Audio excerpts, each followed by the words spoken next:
Today we're working on this blue VE Commodore. It's acting like it's got a fuel pump that's starting to fail. So we're going to replace it.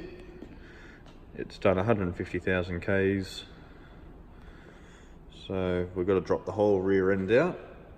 We'll get the wheels off, drop the whole rear cradle out so we can get the fuel tank out, and that'll get us to the fuel pump. So it's a really fun job.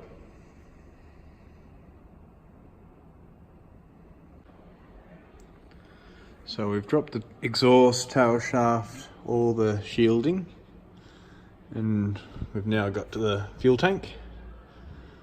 But it also goes up here over the diff, and there's quite a few connections up there you got to get to.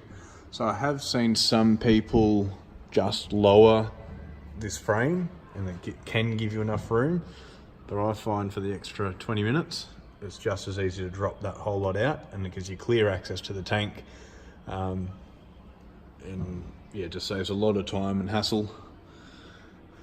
It would be a lot easier if, like on most cars, there would be a hole under the rear passenger seats, and there would just be a cover there that you can then just get the fuel pumps out. But on these Commodores, they didn't do that, so you got to do it the hard way. So we're going to do that now. We are pretty much ready to drop this cradle out and then drop the tank. So we've now got everything undone, so we should be able to now just lift the car up. So here we go.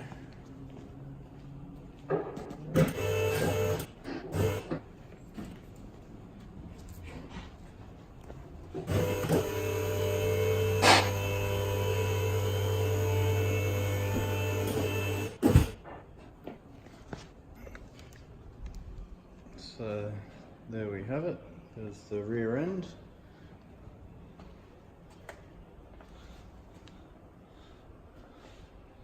And there's the fuel tank. So we've got to undo the straps. There's a few pipes up the top there.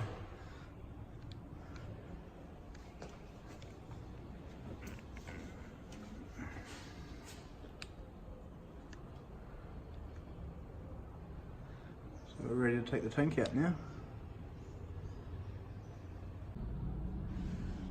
So we've undone all the fuel lines and the straps holding on the tank, so we'll be able to now just lower it down.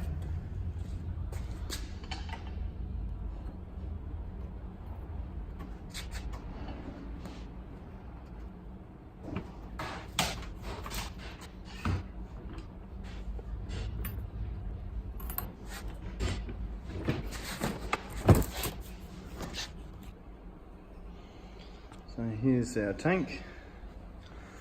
Very dirty, so before you go and take the pumps out, it's important to give it all a good clean. You don't want any of this dirt falling inside and contaminating the fuel. So that's what we'll do next, get it all cleaned up, then we can take the pumps out.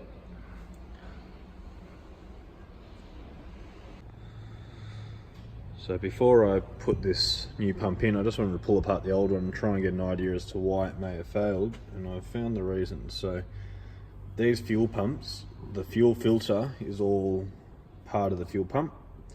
You can see all that dirt and crud in there. I tapped all this out, but then look at the filter. That is just completely blocked up, and there's not really much room left for it to suck. So this engine was running and wouldn't rev above about 2,500–3,000 revs, and it would just run out of fuel and start to lean out and couldn't rev any higher. So it obviously had enough flow just to sort of keep the engine running, but if you'd put it under any load it wouldn't. So this is probably going to become a more and more common problem, and unfortunately it's not an easy fix. A lot of work to change it. So we'll get the new pump in, and hopefully that will be problem fixed. Righto, so what we've done is we've taken the fuel out of the tank, cleaned it all out. There was a bit of stuff in the bottom, but not too much. We've got our new pump in. It's all ready to go back into the car.